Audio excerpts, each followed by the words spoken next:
Hi, this is Dale Buchanan, the host of Puppy Talk Podcast. Before we get started today, I wanted to let you know of my new book, The Complete Puppy Training Manual. It's available on Amazon in 4 formats: Kindle ebook, paperback, hardcover, and audiobook. You can find it on Amazon right now. It's called The Complete Puppy Training Manual, and I will put a link in the show notes of this episode. I'm Dale Buchanan, and this is Puppy Talk, the podcast that offers advice on how to raise a healthy, happy, and obedient puppy. This podcast is sponsored by Top Gun Dog Training. Be sure to subscribe to this podcast now so you don't miss a single episode of Puppy Talk. Welcome to Puppy Talk episode number 32. Today I have 2 very special guests with me. They are the owners of The Empowered Dog. I know a lot of you out there are dog trainers, and some of you are not dog trainers and might not know who Yo and Michelle are.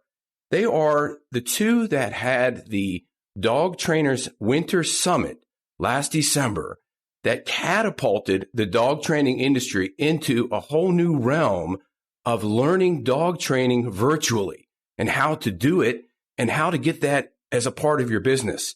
I've been following them for many, many months, and they actually contacted me about a month ago and said, "Hey, how do we start a podcast? How do we get this going? Can you help us with that?" And I said, "Sure, I'll help you with it. I'll get it started for you. I'll help you produce it. I'll help you edit it." And here they are right now. And I'm so excited because I've been wanting to interview them for a while. In fact, I sent them an email a while ago. I never got a response. And then I said, well, here they coming to me and they're wanting me to help them with this podcast. And like I said, you can hear the excitement in my voice. So first, I want to introduce Yo. How are you doing? Hi, Dale. Thank you very much for having me on the show. And I am sorry that we didn't respond, but as you know, we are a little busy at this time.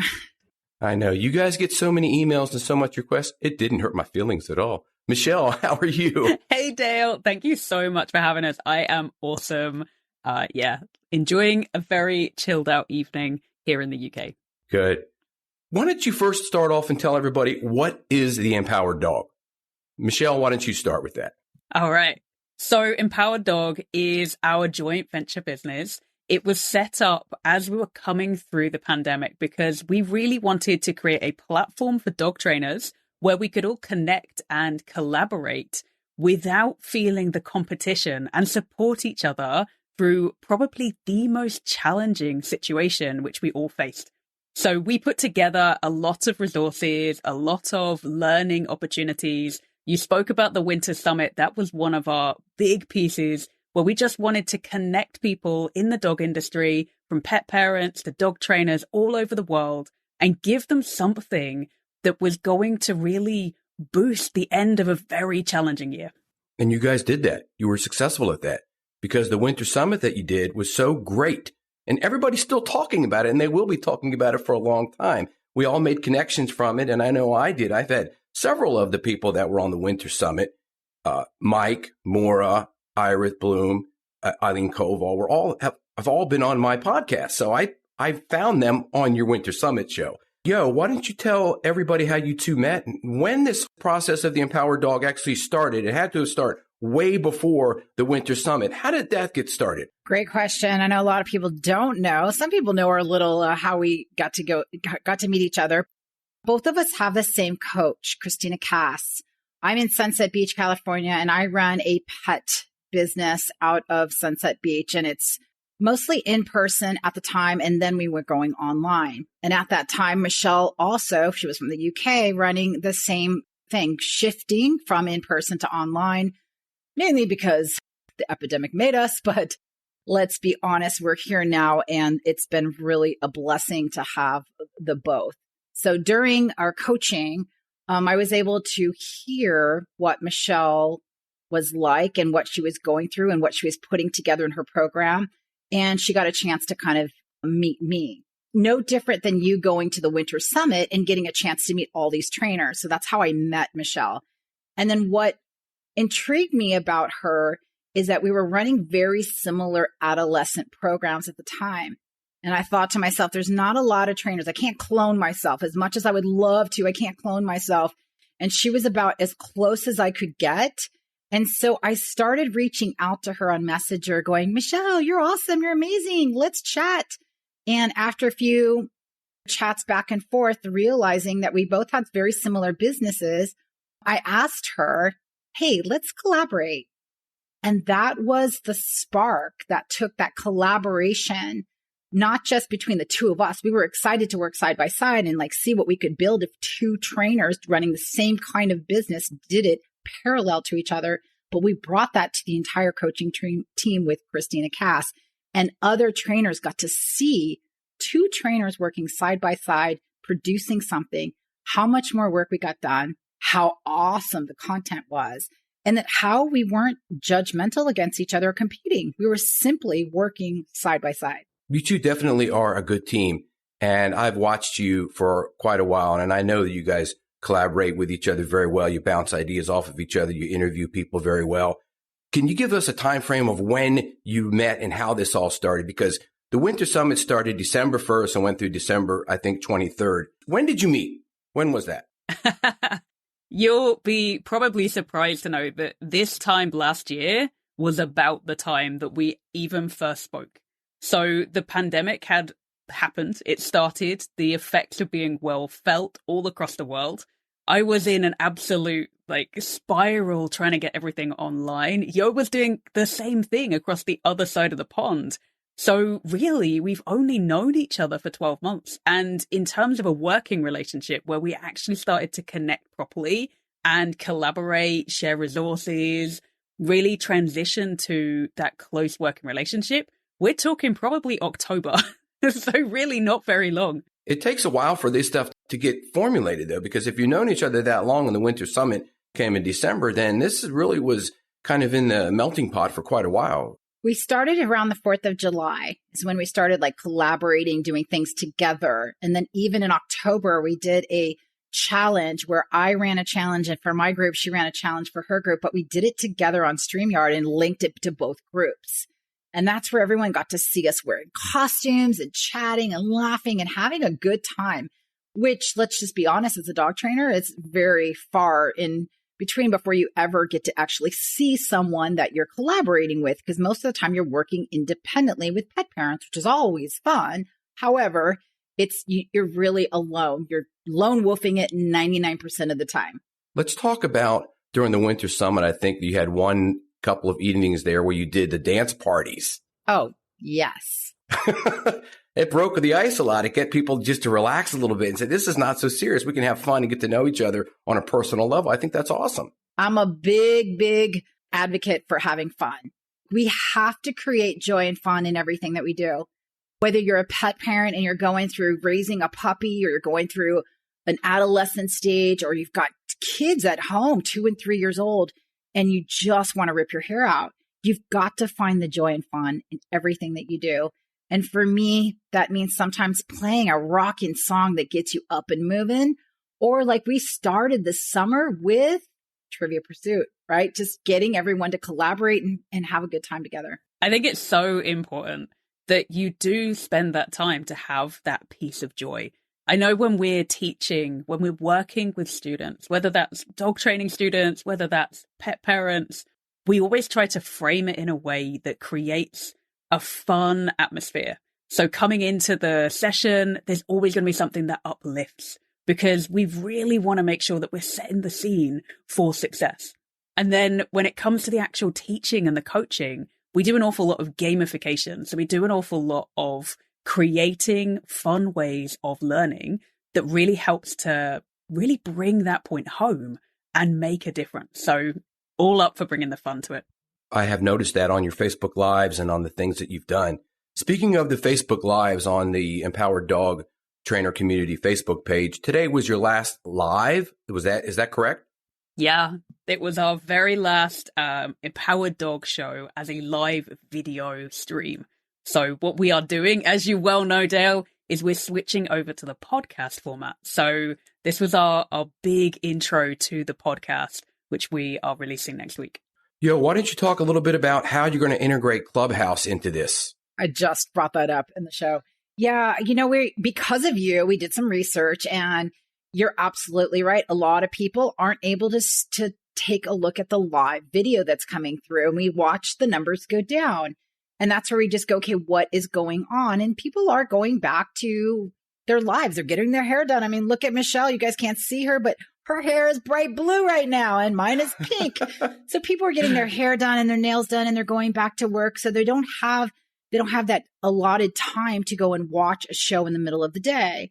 And for that reason, we go, you know what, podcasts and Clubhouse, I saw the numbers. I looked at the numbers. I was like, is it 3 million? 3 million people have downloaded that app and it's just on Apple. Like, oh my gosh, that just tells me that that's where the world is shifting. And I can see why, being tied into Zoom and Facebook Live all the time for your job and then turning around and watching a show. I can see why it's an attraction for a different platform for listening to whatever it is that you want to listen to. Yeah, sure. We talked about this last week when we had a meeting. I've been in radio and in broadcasting since 1986. So I know what the power of the voice is. I know that it's very, very powerful for marketing and for business and for building relationships. Clubhouse has exploded because people are getting back to the basics. You have an audio format where you can listen and interact with people like a hotline, as in a sense, where you can have a topic that you want to talk about and have people come up on stage, ask questions, share their input, and it's moderated. And you can really make great connections and enhance your business that way, and also give a lot of great dog training and dog trainer business tips. The podcast has exploded as well. And as a matter of fact, Facebook is now teaming up with Spotify to bring a audio format to Facebook that is going to rival Clubhouse. In addition, Twitter is now doing the same thing with another Clubhouse clone. So everybody's jumping on the bandwagon. And Yo said to me last week, why do you think this is happening? And my feedback is people are getting back to what they love, which is hearing people's voice and hearing it on recorded audio and also on live format. When I'm in my car, I'm either on Clubhouse and I can interact with people through my system, my Bluetooth system, or I'm on a podcast. I don't listen to my radio anymore. And I'm watching videos in my car. And I do drive a lot. So I understand that your reasoning for getting into the audio, and I completely support it, obviously. What is going to be the focus of your podcast? Let's get into that. So for us, it's really important that we give a platform for dog training. So dog training for dog trainers. So the ability to listen to information that's actually going to revolutionize how people are doing training, how they're running their businesses, because we know that right now there are a lot of challenges. And particularly, let's take one thing, for example, dog trainers are in overwhelm right now because dog trainers from all over the world, where people have had pandemic lockdowns, they're coming out of lockdown. We've got adolescent dogs that have never seen traffic or people or other dogs coming out of that and really struggling. And then their guardians are in overwhelm over that. And the trainers have the phone ringing off the hook and are in complete overwhelm, trying to make a difference, trying to help people overcome a really traumatic series of events in early life. So we really want to step in and support the dog trainer. So dog trainers all across the globe, it doesn't matter where you are.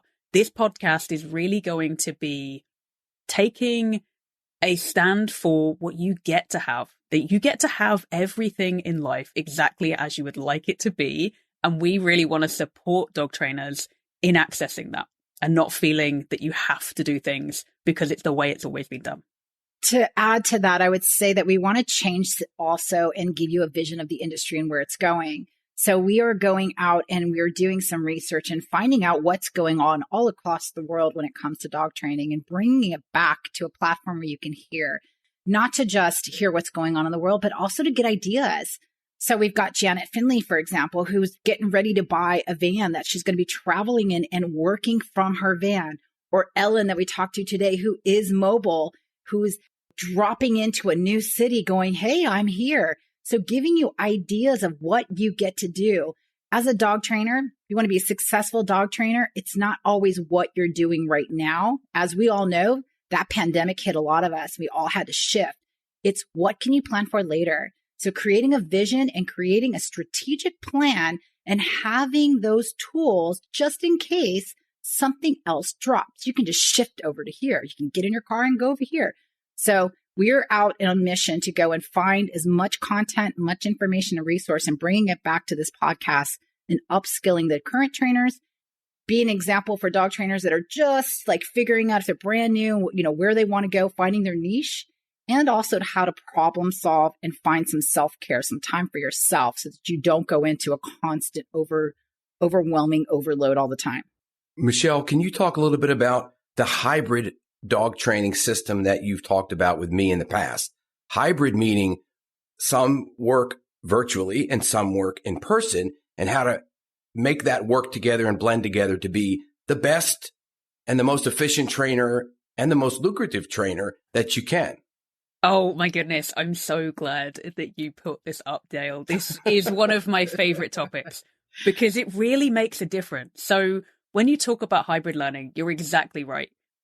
For us, what we're talking about when we say hybrid learning is the ability to do some things in person and some things online. And even if you were doing everything online, backing up your one-to-one sessions or your group sessions with additional resources that really support learning. So one of the things that we have seen a big shift in as the pandemic has happened is people have moved online. Now they've moved online because of necessity, but there are a heck of a lot of things that have been so beneficial from that shift. And we're at the point where there's a push, a desire for people to want to go back in person and create that connection and that social element to things. But we really don't want to go missing out on the incredible benefits that we've discovered over the last 8 months or so, 12 months, maybe 18 months. What you find when it's hybrid learning is that you layer up the learning. Now, just like dogs learn in multiple different ways, humans learn in different ways too. So we talk about setting up the learner for success. We're talking about dogs. We set the environment. We look at the arrangement, how things are set up. But we often forget that about people. So people learn from reading and writing. They learn from watching. They learn from listening. They learn from actively doing. And the more we can layer up learning in that way by maybe practicing in person, layering that up with a video session that they get to go and watch and digest that information, with a community group where they get to share their progress and get feedback, with visual written handouts that they get to go back and read, the more we're able to actively support their learning and enhance the speed at which they can work through the material and the level at which they're going to get to with their dog. The community group that you mentioned, I think, is what really sets you guys apart. Because to me, that's something when I started dog training at the end of 2019, there was nothing, I could find nothing that's that solid as what you're doing with the community of the empowered dog online. And I think that, in my opinion, as a fairly new dog trainer of only a year and a half, the community aspect that you talk about, Michelle, is huge. That's really going to help a lot of people out. Go ahead, Yo. I know that you wanted to add some more information to what she said. I just like what you said about community. I mean, you can give pet parents all the tools in the world.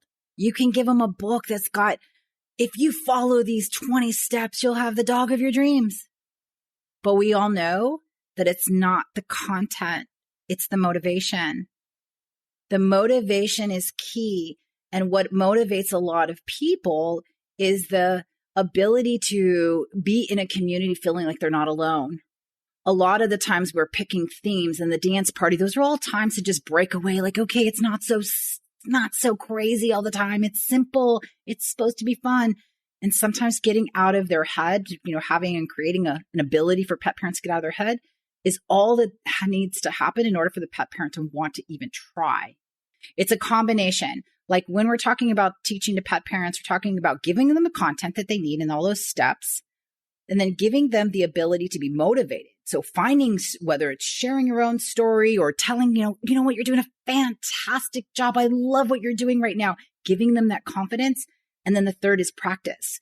And practice to me is where you can do that in person. But the teaching skills, nobody learns when you've got your dog with you and you're trying to teach those 5 steps to teaching your dog to settle on a mat. Very, very few people can even hear you when they've got their dog next to you. So that's where a lot of dog trainers are missing out if they don't do them both, if they don't use both resources, it's not exclusively online, it's not exclusively in person. Why not put them both together? Makes a lot of sense. Go ahead, Michelle. I know you want to add some more to this. This is going awesome. You guys are doing great. I think it's something like 70% of information is lost within 24 hours. So you have a session and whatever information is taken in. So we know that with the distractions of having to look after your dog, listen to instructions, maybe feel social pressure from being in that environment, that's going to mean that you don't take in as much anyway. But if you take what you do take in within 24 hours without anything layered up on top of that, about 70% of that information is lost. So you then try to teach your family members and pass that information on, and you end up with a dilution effect of what the real information is and the information that gets passed on to them. And it has a really big effect when it all mounts up. Love it. So imagine this, Dale, because you work with pet parents currently, correct? Yes, I do. I do mostly work with puppies, and I do also behavior modification for adult dogs, mostly rescue dogs with leash reactivity, resource guarding, aggression, things like that, but mostly puppies. Love it. Love it. Love it. So imagine leaving a session. So this is what hybrid training is. So you're doing both. You're doing right now, you're mostly doing in person because you haven't been, you haven't had to lock down the way that some other places have. Imagine that you leave that session and, again, like you hear the stats, 70% of the content is right out the door, right? They go, wait, what did Dale say? Did you hear what he said? So a couple ways that you can do right now to help with the learning is 1, have the pet parent record it on their phone so they have that information right away. Or 2, what I do is have my trainers, they have a folder and it's got like 5 of the videos or handouts all ready to go. As soon as you leave, it's exported to a feedback report. And those pet parents that you just left to that private session has the videos that go over exactly what you went through with another dog, a handout. And it's not just for the learner that's in front of you, but everyone in the family. Because we all know by the time that message gets to the spouse and then the children and then the pet sitter and then the grandmother that's coming over on the weekend, by the time that message gets there, it looks completely different than where you left it. Absolutely. That makes a lot of sense to me. And I'm real excited to start implementing more of that into my own training. I think it's going to make a huge difference. And to be honest, I haven't really been doing that, but I'm going to take that advice. So I've already learned one thing right here on this interview today that I can use to help my business. Michelle, what other tips do you have for dog trainers that want to start implementing or learning how to implement this hybrid system of dog training that you guys are going to be talking about on your podcast? For me, I think the top tip would be to keep it simple. It doesn't have to be difficult.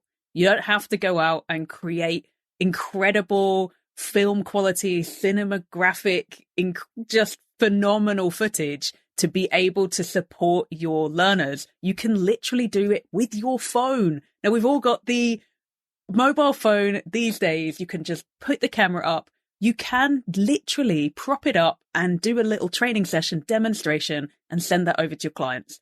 When I first started out online, that's exactly what I did. I didn't have any high-end equipment. We've invested now because we're working with dog trainers and trying to facilitate that.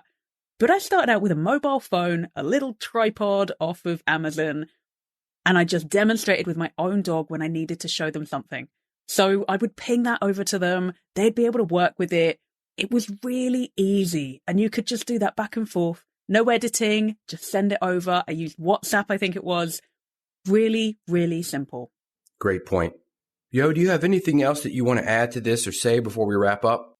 I like that you said, keep it simple. That's most definitely the way to go, is keeping everything very simplified for the pet parent, but also just planning ahead. I think overwhelm is always caused when you're not prepared. So putting together folders, if you're doing behavior mod, then you've got your, jumping folder and you've got your dog barking folder and you've got all your little folders and you've got your resources in there. And that's one of the things that we've put together with our toolboxes, is that we build those things out for the pet. trainer so that they can have those resources just ready to go. But if you're out there and you're putting together your stuff, be organized as possible. I don't know about you, but I go into like, oh, where is it? Chaos doesn't work well with me. So be prepared, label your folders on what it is, and send it over to your clients, even if it's messy, even if you didn't do your hair and you're not wearing any makeup or you don't have the right pants or shoes on, send it over. They don't care. They just want to see what it is that you want them to do. The toolbox you talk about is listed on your website, correct? And what is your website address? So our website is www.empowereddog.com. Absolutely, you're right, Dale. All of the resources that we have are listed on there. If you are interested in hybrid learning, but you don't want to put together the resources yourself, we have the toolboxes where you can literally access it all done for you. A whole host, a vault of videos, all of the handouts, all of the learning resources, progress trackers, the works. It's literally a business ready to go there in a toolkit off the shelf. The other thing, talking about the Winter Summit that you'll find on the website that I know your listeners are going to love, is to be able to access all of that information, all of those sessions that we had with all of the dog training experts we brought in. They're all available for free on the website under the events tab. EmpoweredDog.com. I'm going to put that in the show notes of this episode, and everybody will be able to access also your podcast eventually on there, links to the resources for the podcast, your blog, the Winter Summit videos, your trainer's toolbox, everything about you, everything about both of you and the Empowered Dog and what's going on. I am very excited for your future and be part of this team to be helping you with the production and the editing and coaching of this new format. And I want to thank you both for coming on. This has been an awesome interview. This is going to be up on Puppy Talk as episode number 32, and you guys can share it with everybody. Any last things that you want to say, Michelle and Yo, before we sign off? I just want to say, Dale, thank you so much for making it really easy. If you're a dog trainer thinking about going into having an audio format like a podcast, he is the person to contact. He's not only been really fun to work with, he's just really professional. And I feel like, because I'm a recovering perfectionist, I'm feeling really good about the way that we're going and all of the updates that he understands. He really knows this stuff. So I just want to say again, thank you so much for making this transition really easy. I tried to do this myself, but I feel so good working with someone that is professional as you are. Thank you very much. I totally want to second that. Absolutely. I wouldn't have known where to start, and I feel like I get really excited when I'm learning something new. This feels like a really exciting new venture to be stepping into podcasting and really the audio realm. So I just want to thank you so much for that, Dale, but also for having us here on Puppy Talk today. It's been brilliant to get to chat as always, and I really am looking forward to sharing this with everybody so they can come in and listen. Awesome. We're going to be having some Clubhouse fun as well in the future, and I'll be happy to help you. If you need a moderator or need somebody to help with that, I'll be here to help you with that every step of the way. Thanks for listening to Puppy Talk. Remember to check us out on our website, puppytalkpodcast.com. You can see all of our episodes and all of our information. And if you have any need for a dog training service in South Florida, check out our sponsor, TopGunDogTraining.com. Have a great day. This is Dale Buchanan, host of Puppy Talk Podcast. I have an announcement of a new book that I just published called Potty Training Your Puppy. It's available on Amazon in Kindle and paperback, soon to be available on audiobook. You can find out all the details of this book using the link in the show notes. It's called Potty Training Your Puppy. It's a comprehensive book with a simple and effective way to help potty train your puppy. And it really works. Check out the link in the show notes.